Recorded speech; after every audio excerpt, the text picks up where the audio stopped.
Hey y'all!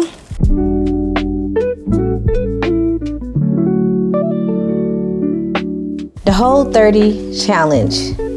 Yes, I completed sewing 30 full yards of fabric from my stash.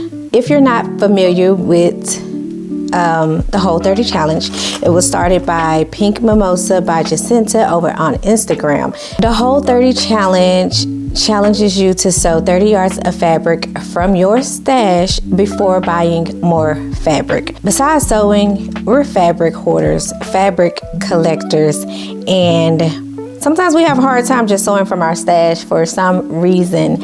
And I have to pat myself on the back because I did not cheat in this challenge. I actually felt bad every time I wanted to pick up some fabric and I knew I wasn't finished with the challenge. I like this so much, I actually think I'm going to put this into regular practice, sewing 30 yards of fabric from my stash before I purchase more. If you like what you see next, make sure you hit that like button, okay? Enjoy the garments.